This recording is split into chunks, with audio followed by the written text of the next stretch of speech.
Bueno, hermanos, vámonos por favor a Éxodo 26. Bienvenidos a este nuevo tema, cual vamos a titular El velo del lugar santísimo. El velo del lugar santísimo. Esta es la tercera puerta del tabernáculo. Propiamente dicho, es la tercera porque la primera, como saben, era la puerta del camino, que estaba en la entrada al atrio. Luego estaba la puerta de la verdad, ¿correcto? Que estaba en la entrada al lugar santo, al lugar del santuario propiamente dicho. Y esta es la tercera puerta, que es la puerta de la vida. Así se llama, la puerta de la vida, la puerta del lugar santísimo, el velo del lugar santísimo.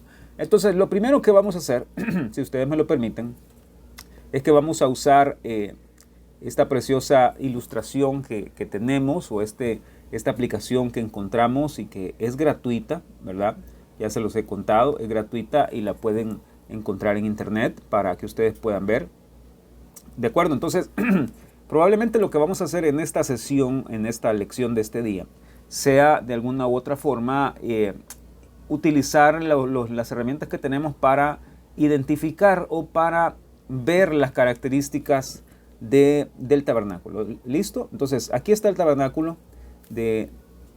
Esta es la entrada, obviamente, ya lo saben. Esta es la puerta principal o la puerta del camino, ¿verdad? Entramos y aquí está el atrio, ¿verdad?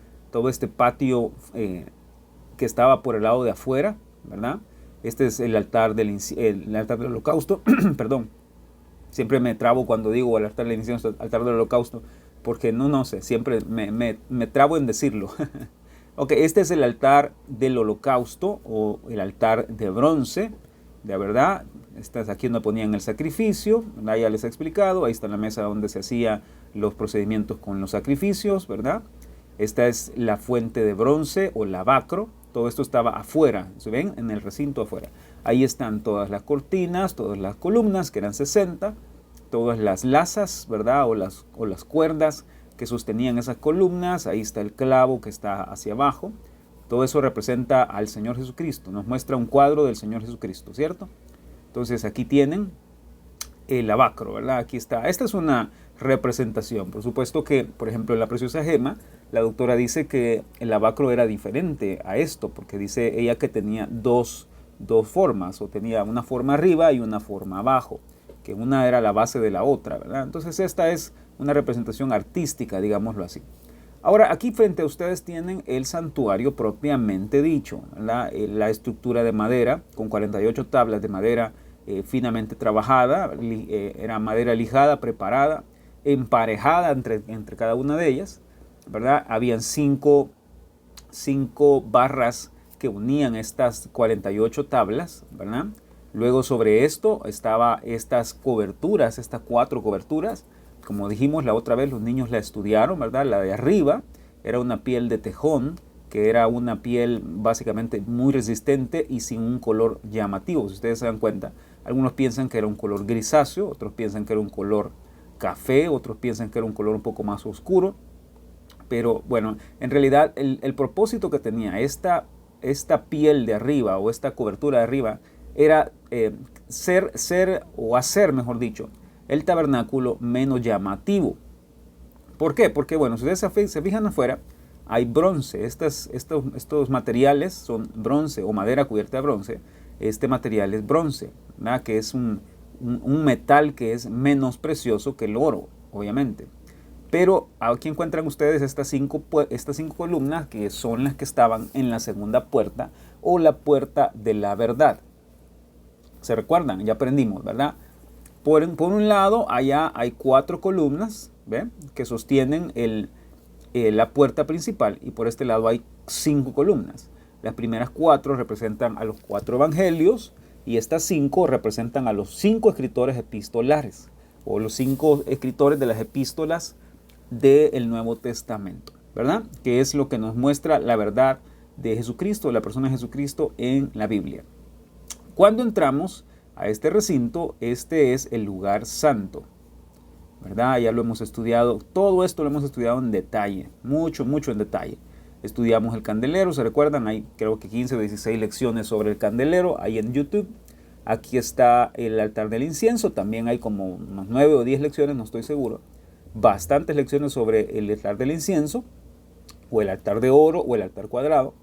Y está la mesa de los panes, que es lo que terminamos de estudiar la semana pasada. ¿Se recuerdan?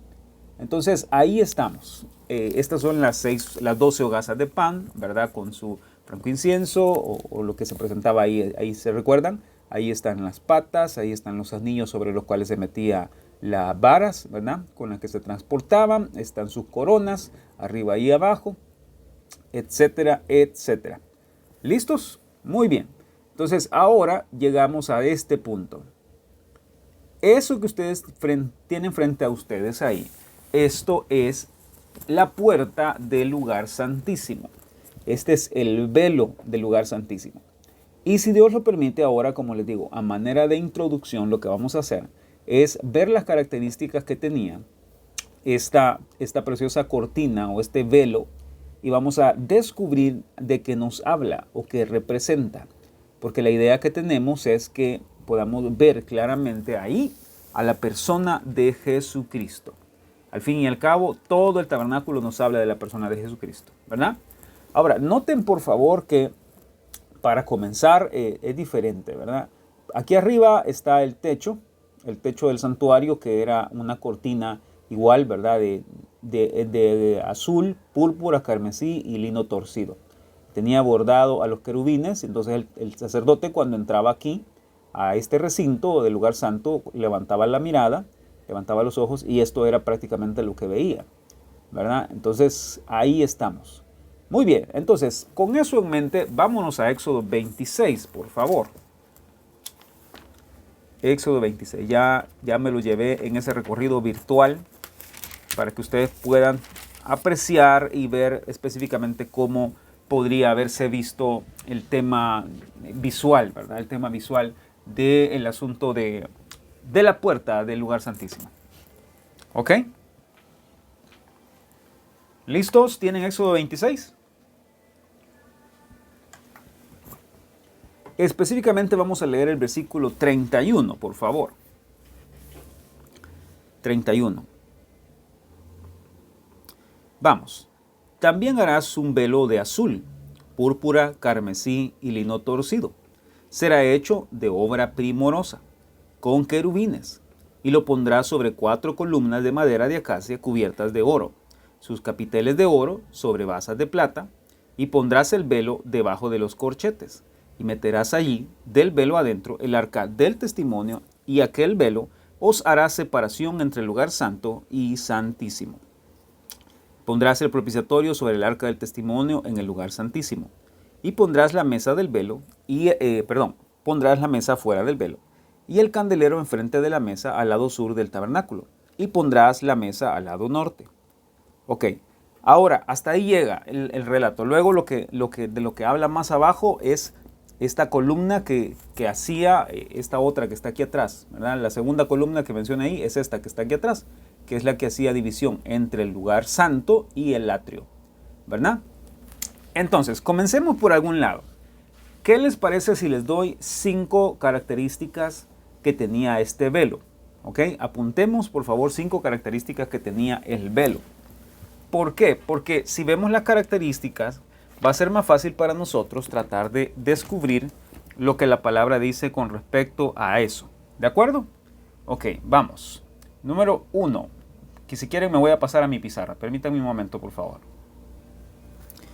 Me voy a pasar a mi pizarra en este momento para que podamos escribir aquí juntos. ¿De acuerdo? Entonces veamos estas características del velo, porque estas características del velo, queridos hermanos, nos van a mostrar una verdad, ¿verdad? Número 1. Era azul. Un momento, por favor. Era azul, púrpura,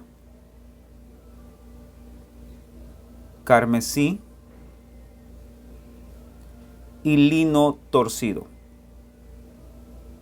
Esa es la primera característica que vamos a apuntar aquí de este velo, de lo que leímos según Éxodo 26. ¿Ok?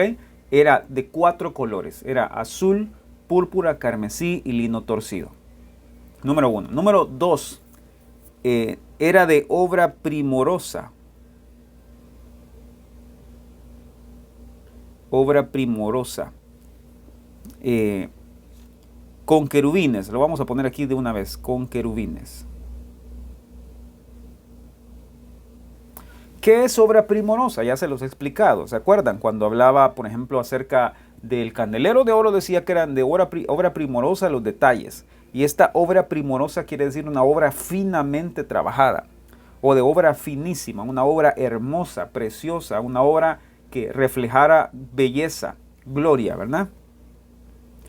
Número 3, número 1 era azul, púrpura, carmesí, lino torcido. Número 2 era obra primorosa.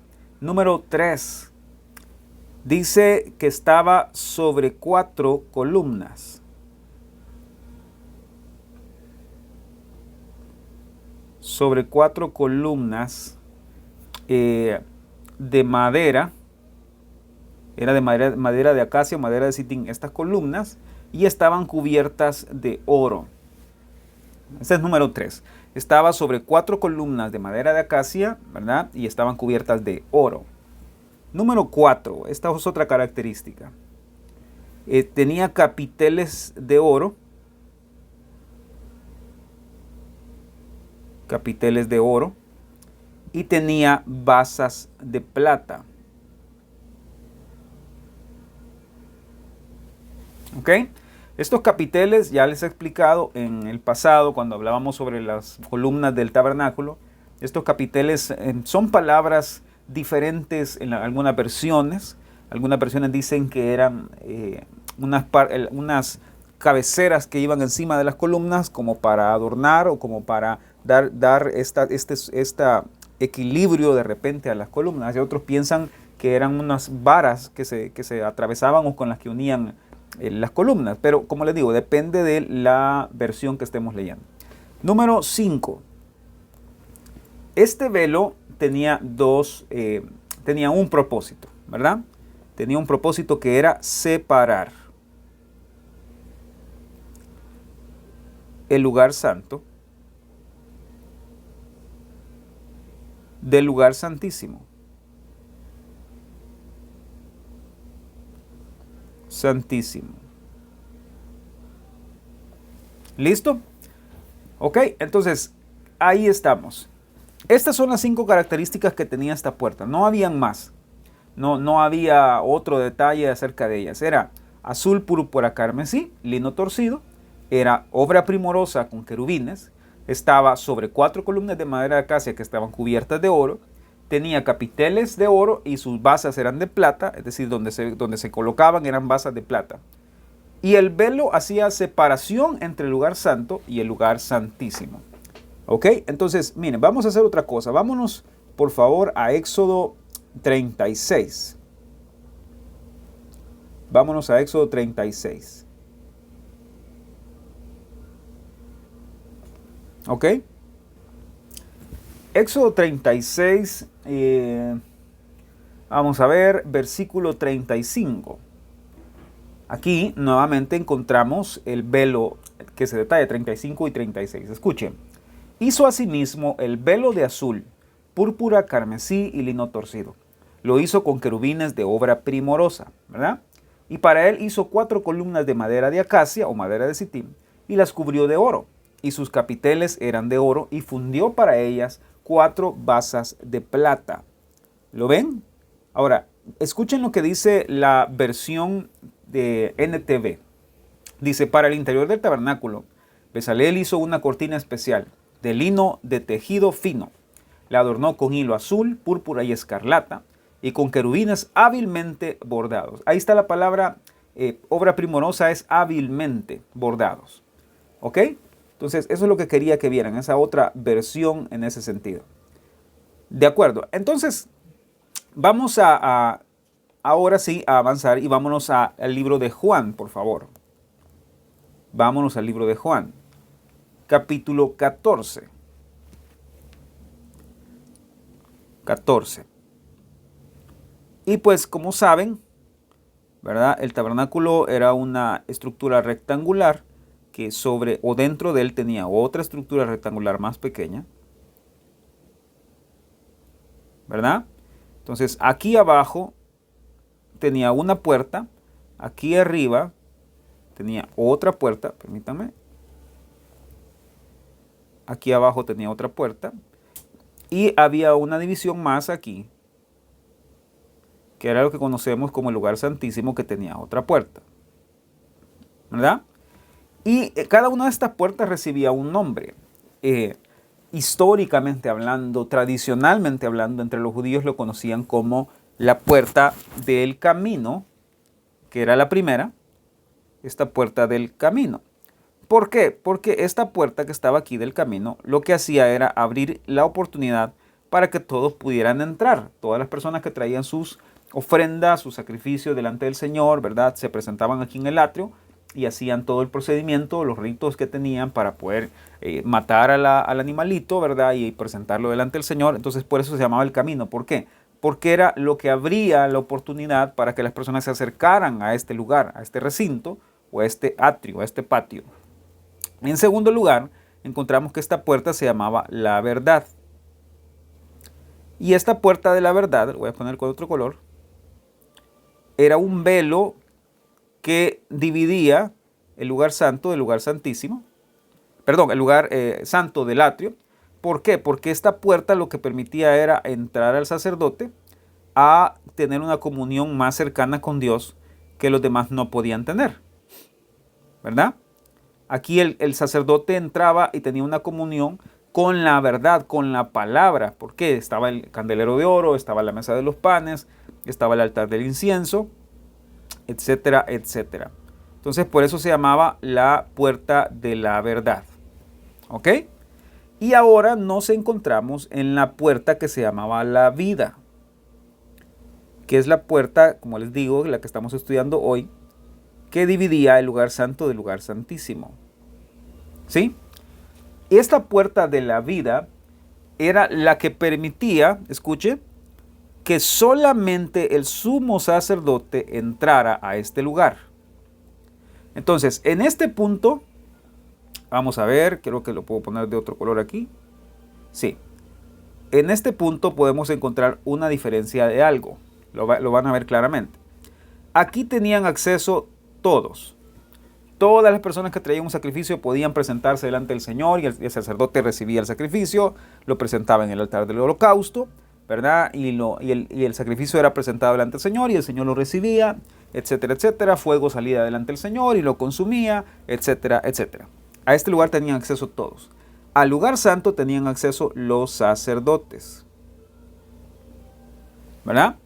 Solamente los sacerdotes normales, comunes, que podían servir de una u otra manera, tenían que entrar al lugar santo, a velar porque la luz de la lámpara no se apagara, a velar porque hubiera incienso siempre que estuviera ardiendo delante del Señor, y a velar porque los panes fueran puestos en ese lugar cada semana, como aprendimos la semana pasada. ¿Ok? Pero al lugar santísimo, o la puerta de la vida, solo la podía atravesar un sumo sacerdote. ¿Qué era el sumo sacerdote? Era como el jefe o el líder de todos los sacerdotes. En el primer caso fue Aarón, ¿se recuerdan? Aarón fue instituido como el sumo sacerdote. Sus hijos eran sacerdotes normales.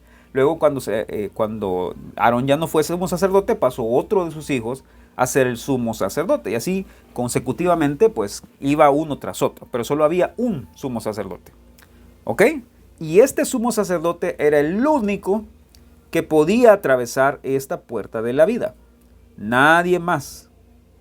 Nadie más. Ningún otro sacerdote podía atravesar la puerta de la vida. Esta puerta de la que estamos hablando. Esta puerta que tenía todas estas características. Solamente la podía atravesar el sumo sacerdote. ¿Estamos? Muy bien. Ahora, Juan capítulo 14, por favor. Juan 14.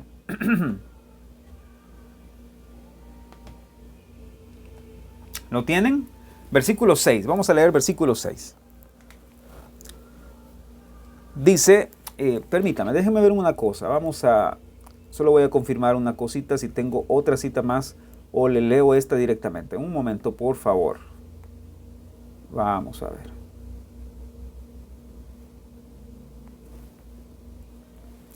¿Saben qué? Leamos desde el versículo 1, por favor. Dice, no se turbe vuestro corazón. Creéis en Dios, creed también en mí. En la casa de mi Padre muchas moradas hay. Si así no fuera, yo os lo hubiera dicho. Voy pues a preparar lugar para vosotros. Y si me fuere y os prepararé lugar, vendré otra vez y os tomaré a mí mismo para que donde yo estoy, vosotros también estéis. Y sabéis a dónde voy, y sabéis el camino. Le dijo Tomás, Señor, no sabemos a dónde vas. ¿Cómo pues podemos saber el camino? Jesús le dijo, yo soy el camino, la verdad y la vida. Nadie viene al Padre sino por mí. Si me conocéis, también a mi Padre conoceríais. Y desde ahora le conocéis y le habéis visto. Y luego es una parte preciosa, ¿verdad? Porque aparece Felipe y le dice, muéstranos al Padre. Y el Señor le dice, tanto tiempo que he estado con ustedes y no se han dado cuenta que si han visto a mí, han visto al Padre. ¿Por qué? Porque Jesús es el camino. ¿Lo ven aquí? Jesús es el camino, la verdad y la vida. Como dice el libro de Hebreos, el tabernáculo era una figura o era una forma sombra tipo figura de lo que vendría a ser la personificación del tabernáculo perfecto, el más perfecto no hecho de manos humanas, que era el Señor Jesucristo. Jesús tenía en mente este pasaje o esta visión cuando dijo este hermoso pasaje que todos conocemos de memoria. Él sabía que estaba hablando acerca de esta puerta. Él dijo, yo soy el camino, pueden entrar por mí a acercarse a Dios. Yo soy la verdad, pueden conocer a través de mí los secretos, los tesoros de la verdad, de la palabra de Dios, de la ley de Dios. Y yo soy la vida, soy el único que permite o por medio de quien ustedes pueden alcanzar a llegar a la gloria de Dios. ¿Por qué? Porque en el lugar santísimo lo que estaba era el arca del pacto, ¿verdad? Con el asiento de misericordia que representa la soberanía, el gobierno, la gloria de Dios. Jesús cuando dijo este pasaje tenía en mente eso, seguramente. Estaba hablando acerca de que por Él podemos entrar a la presencia de Dios. Que a través de Él podemos llegar confiadamente al trono de la gracia de Dios, solamente a través de Jesús. Entonces, si ya van agarrándolo, si ya van tomando este cuadro grande, hoy les voy a dar el mayor secreto y mayor principio espiritual respecto al velo. ¿Están listos para recibirlo, queridos hermanos? Hemos trabajado en la parte visual, en la parte de las características, porque necesito que ustedes vean una cosa hoy con sus ojos espirituales. ¿De acuerdo? Y van a ver la bendición que tenemos en nuestro precioso Señor Jesucristo. Este es el mayor secreto o mayor principio espiritual en el velo. Este velo no es otra cosa más que el propio cuerpo de Cristo, la propia persona de Jesucristo. Déjenme decírselos otra vez. El mayor secreto o mayor principio espiritual en el velo es que este velo no es otra cosa más que el cuerpo de Cristo, la propia persona de Jesucristo. Se los voy a comprobar. ¿Ok?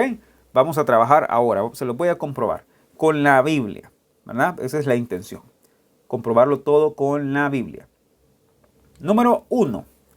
Dice la Biblia, según las características, que este velo, a ver, permítame, ¿cómo lo hacemos? Creo que se me ocurre una cosa. Vamos a ver, vamos a poner aquí comparación. ¿Ok? Vamos a poner aquí velo y vamos a poner aquí Cristo. Lo que quiero es que ustedes puedan ver cómo sí se comprueba que definitivamente estamos hablando de la misma cosa.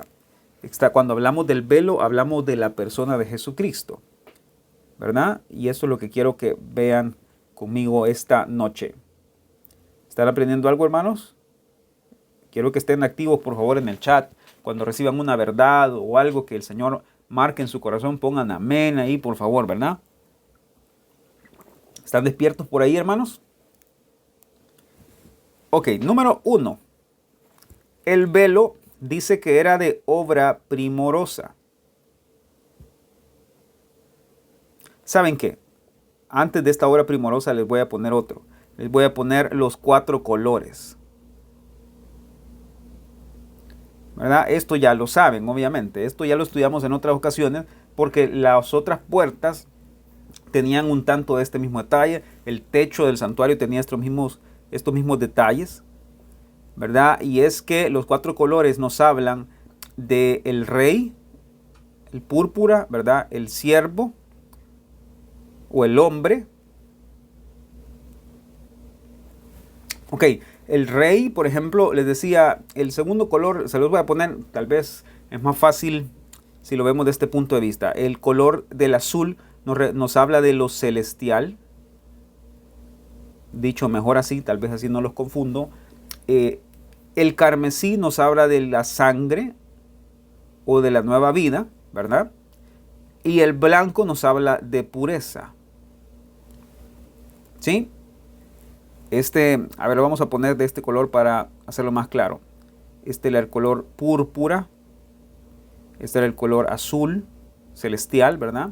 Un color que habla sobre la divinidad o lo celestial, lo que está arriba. La sangre era el rojo, obviamente, o carmesí. Y la pureza es el blanco. ¿De acuerdo?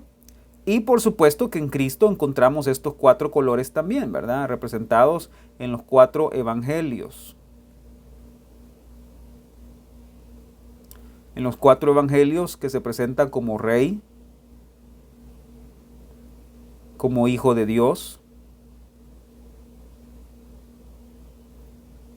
Se nos presenta como hijo de hombre o siervo.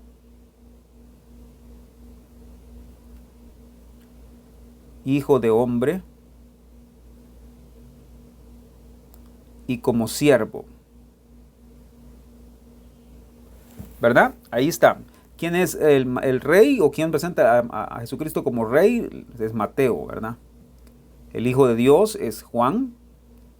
Ya saben, unas revelaciones muy elevadas que tuvo Juan acerca de la naturaleza divina del Hijo de Dios. El Hijo del Hombre es Lucas, ¿verdad? Y el siervo, que es Marcos. Y de la misma manera, ¿verdad? Todo esto tiene que ver con cómo pues se presenta, ¿verdad? Este asunto de los colores y de todo esto estaba presente en el material del velo, está presente en la persona de Jesucristo. ¿De acuerdo? Muy bien, ahora sí, vamos al número 2. Era de obra primorosa.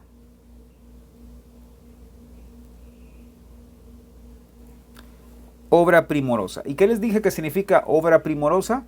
Significa lleno de belleza.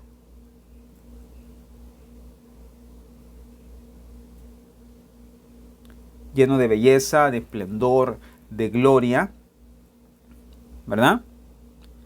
Por el otro lado, en el lado de Cristo o en el cumplimiento de esta sombra tipo figura en Cristo, encontramos que el cuerpo de Jesús, la persona de Jesús, estaba lleno de gracia y belleza. Ahora, quiero aclarar algo. Esta belleza no tiene nada que ver con una belleza humana, mortal, natural, ¿verdad? Porque el libro de Isaías nos dice que el Señor fue menospreciado y todo lo demás, ¿verdad? Y era un varón experimentado en quebrantos, etcétera, etcétera. Esta belleza no habla de una belleza física, habla de una belleza, de una hermosura espiritual. Porque Cristo tenía dones, tenía toda la gracia del Espíritu sin medida. Vámonos por favor al libro de Salmos, capítulo 45.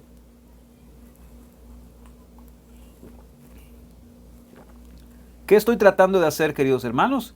Estoy tratando de que puedan encontrar la similitud en la comparación de lo que era el velo, y les estoy tratando de comprobar con la palabra que el velo no es otra cosa más que el Señor, que la misma persona y cuerpo del Señor Jesucristo. ¿Ok?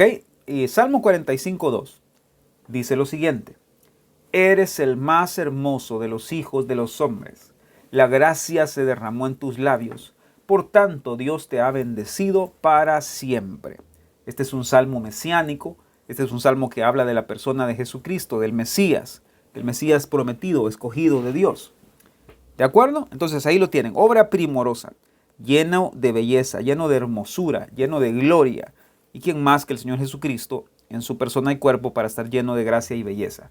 Aquí dice, eres el más hermoso de los hijos de los hombres. Ok, listo. Número 3.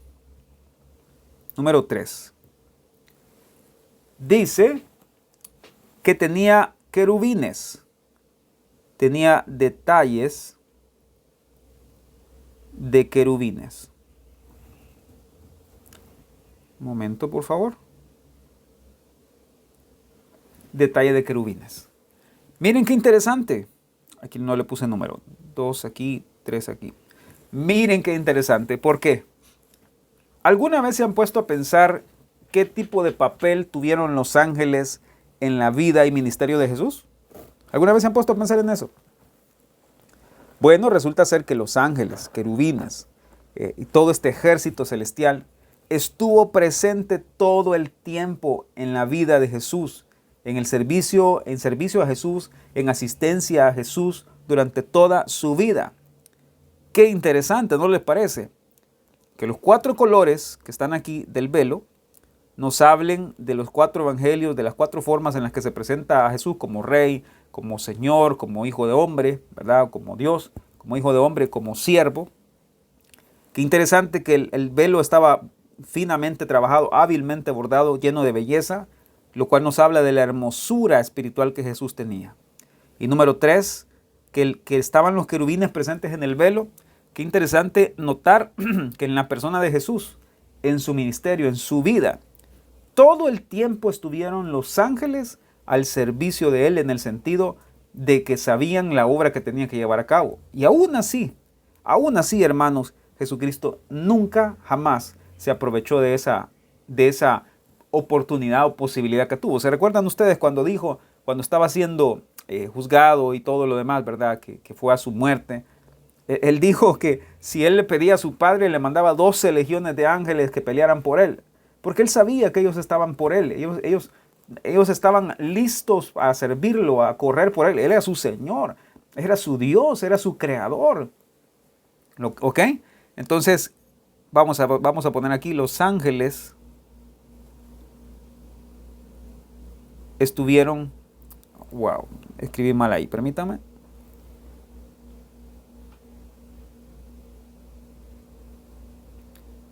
Estuvieron ahí siempre con Jesús.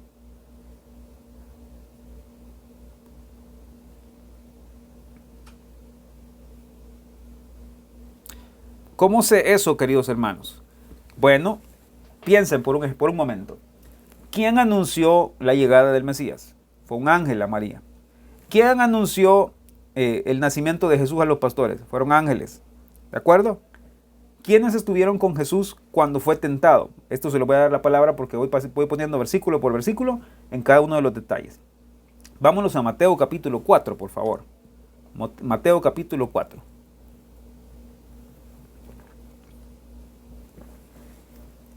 Mateo 4. Versículo 11. Vean ahí lo que dice, por favor. Claramente lo van a ver ustedes ahorita. Dice, el diablo entonces le dejó, y he aquí vinieron ángeles y le servían. ¡Wow! Ahí están, lo están viendo, hermanos. En el velo habían querubines presentes todo el tiempo. En la persona y vida de Jesucristo habían ángeles que estaban dispuestos a servirlo todo el tiempo. Desde que nació, cuando anunciaron su nacimiento, cuando anunciaron que había nacido y que estaba envuelto en pañales. ¿Se recuerdan? Durante su vida estuvieron ahí para servirle. Aún así, él nunca se aprovechó de eso. Miren qué humildad la de Jesús.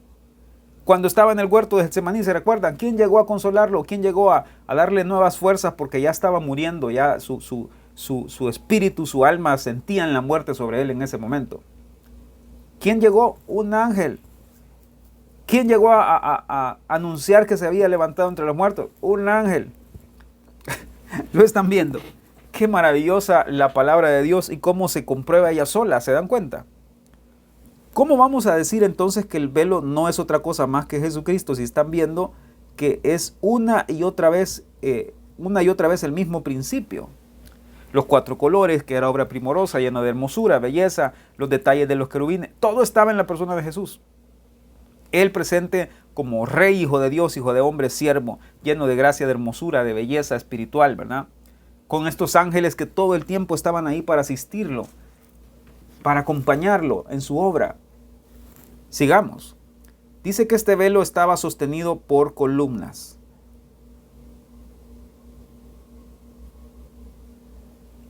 Columnas de madera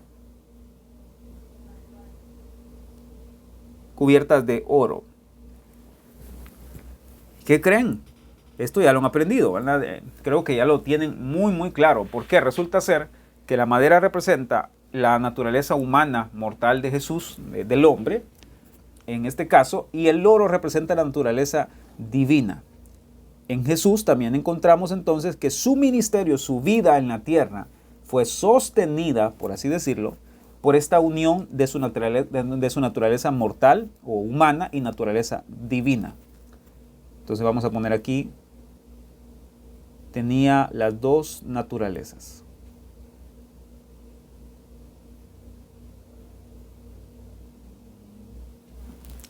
Tenía las dos naturalezas, que 100% Dios, 100% hombre. Como las columnas eran de madera cubierta por oro, el cuerpo de Jesús era cuerpo humano con una naturaleza divina. Vámonos a Juan 1:14. Juan 1:14. ¿Lo tienen? Leamos Juan 1:14. Y aquel verbo fue hecho carne y habitó entre nosotros. Y vimos su gloria, gloria como del unigénito del Padre, lleno de gracia y de verdad. Ahí lo tienen. El verbo fue hecho carne. Este verbo que es Dios, ¿se acuerdan en Juan capítulo 1, versículo 1, verdad? Ahí lo dice claramente. Entonces, este verbo que era Dios fue hecho carne. Nunca dejó de ser Dios, nunca dejó de ser humano, en el sentido desde que nació, ¿verdad? ¿Por qué? Porque era esta unión de esta columna de madera cubierta por oro. Y esto era lo que sostenía, digamos, el velo, el ministerio de Jesús para nosotros. Su naturaleza humana en unión con su naturaleza divina. ¿Lo están viendo? Yo espero, hermanos, estarme dando a entender. Les voy a dar otra más, por si fuera poco, ¿verdad? Otra más, otra característica más, la número 5, que tenía el velo y que se cumple en Jesucristo. Era la única forma, vamos a poner aquí, única forma de llegar al lugar santísimo. ¿Y qué creen? Ya leímos, ¿verdad? En Juan, al principio leímos Juan capítulo 14, ¿se acuerdan? Y dijimos, Jesús dijo, yo soy el camino, la verdad y la vida. Nadie viene al Padre si no es por mí. El lugar santísimo, queridos hermanos, representaba la presencia de Dios, la gloria de Dios, el lugar donde estaba la morada específica de la presencia y de la gloria de Dios. Así como no se podía llegar a ese lugar santísimo sin pasar a través del velo, así tampoco podemos tener acceso al Padre, acceso a la gloria de Dios, acceso a la presencia de Dios, si no es a través de la cruz, a través de la muerte de Jesús.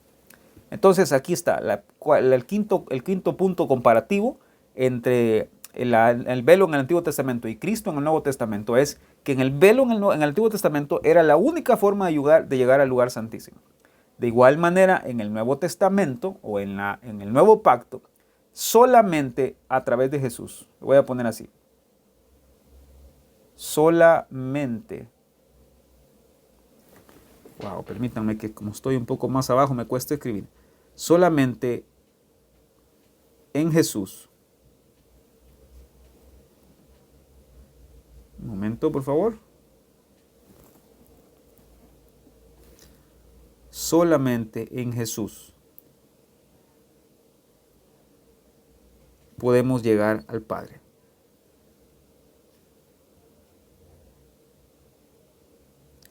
Solamente en Jesús. Ahora bien, les voy a dar por si esto no los ha convencido, quiero llevármelos a un pasaje de la Biblia donde específicamente se dice que el cuerpo de Cristo o el velo es el cuerpo de Cristo. ¿Están listos? ¿Lo tienen? Vámonos a...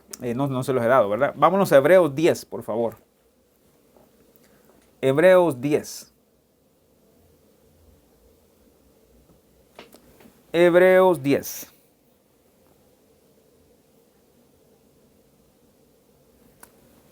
Muy bien, vámonos específicamente, déjenme ver, versículo 19, por favor.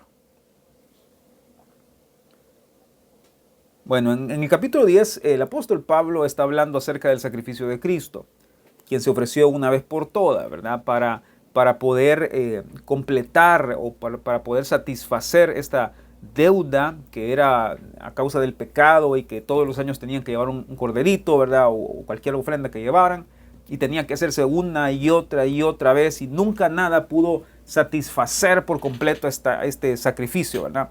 O esta demanda de sacrificio. Solamente Cristo lo pudo hacer. Entonces dice el apóstol Pablo en el versículo 19, léanlo conmigo. Así que, hermanos, teniendo libertad para entrar en el lugar santísimo por la sangre de Jesucristo, oigan, por el camino nuevo y vivo que Él nos abrió a través del velo, esto es, de su carne. ¡Wow! Hermanos, lo que estoy tratando de decirles con todos estos pasajes, con todas estas matices, comparaciones, lo comprueba la palabra aquí con lo que está leyendo usted ahorita. Dice, por el camino nuevo y vivo que Él nos abrió a través del velo, esto es, su carne. ¿Qué les parece? En pocas palabras, aquí la Biblia nos está diciendo que el velo es su carne, el velo es la carne de Jesús. Yo no sé si ustedes se han impresionado por esto que les estoy diciendo, pero este velo no es otra cosa más que el cuerpo de Cristo, que es la persona de Jesús. ¿Lo están viendo, hermanos? Entonces, escuchen por favor. Creo que no voy a llegar mucho más lejos esta noche porque ya veo que me está consumiendo el tiempo.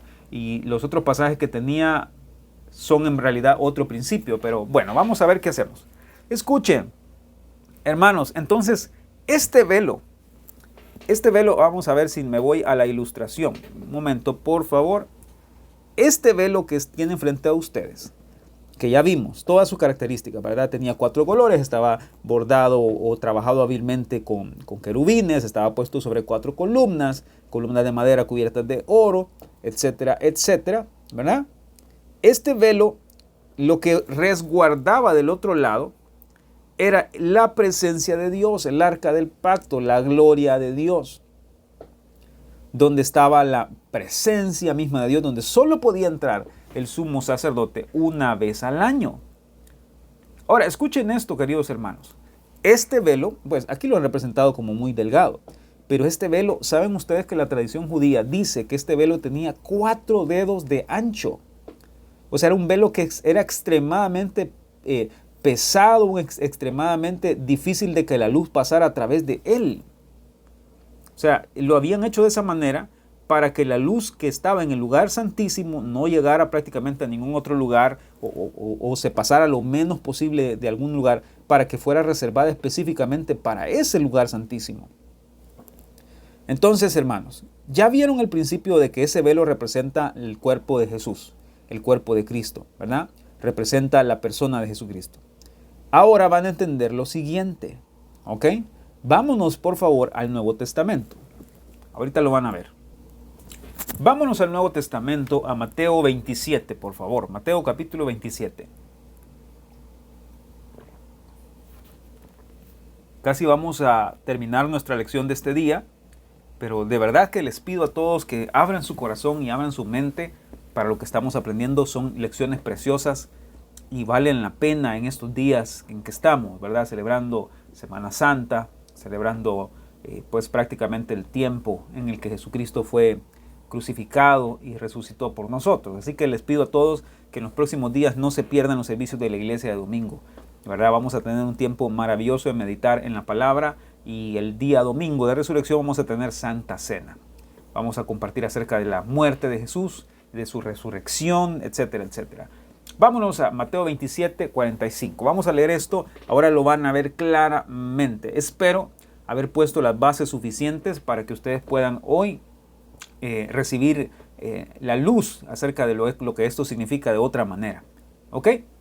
45. Dice, desde la hora sexta hubo tinieblas sobre toda la tierra, hasta la hora novena.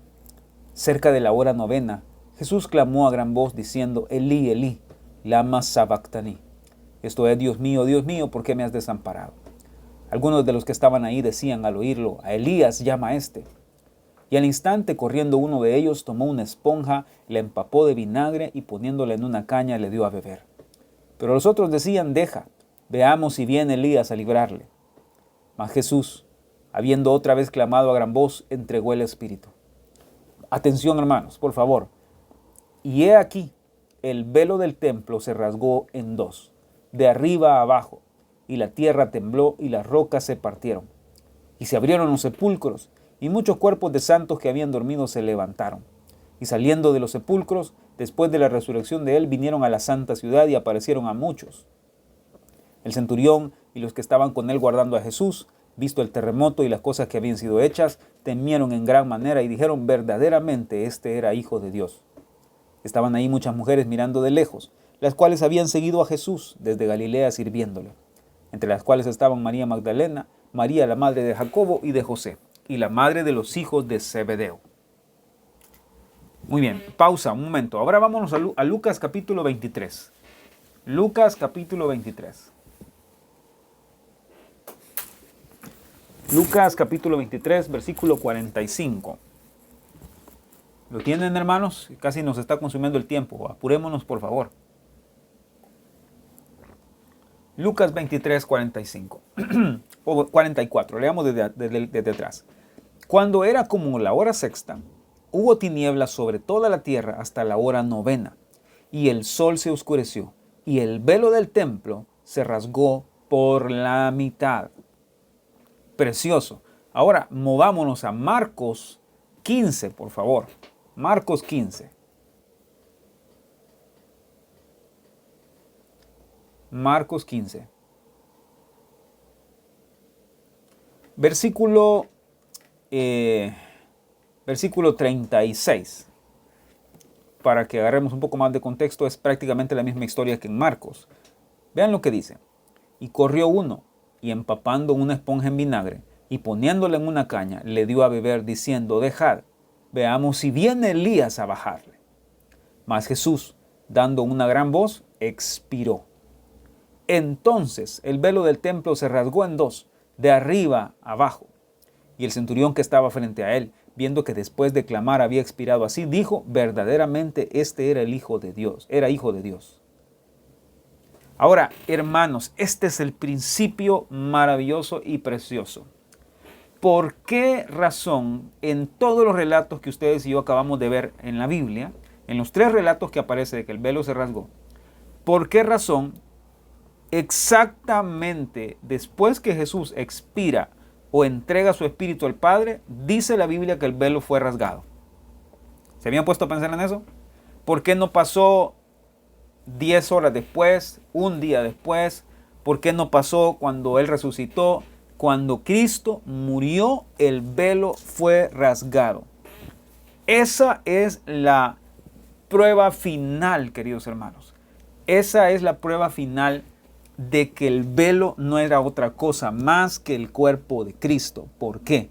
Porque en el momento en el que Cristo muere, el velo se rasga, el velo se parte, el velo se abre por completo.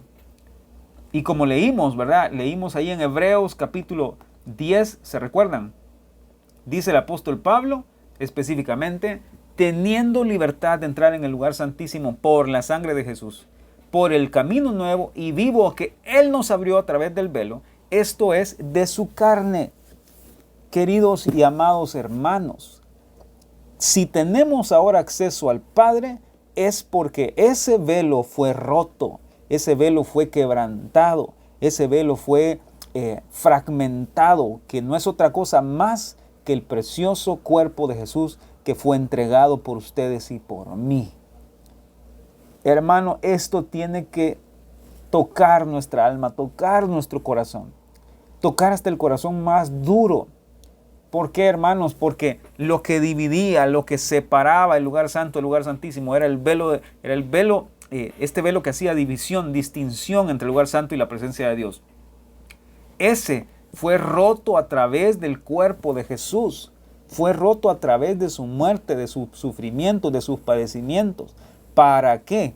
Para que no solamente el sumo sacerdote pudiera tener acceso a la presencia de Dios, sino todos aquellos que se acercan con fe, aquellos que se acercan y son perdonados a través de la sangre de Jesús, a través de su cuerpo, a través de su vida, a través de su muerte, de su resurrección. Este velo se abre, se abrió, fue roto de una vez por todas para que podamos entrar al trono de la gracia, entrar al trono de la presencia de Dios.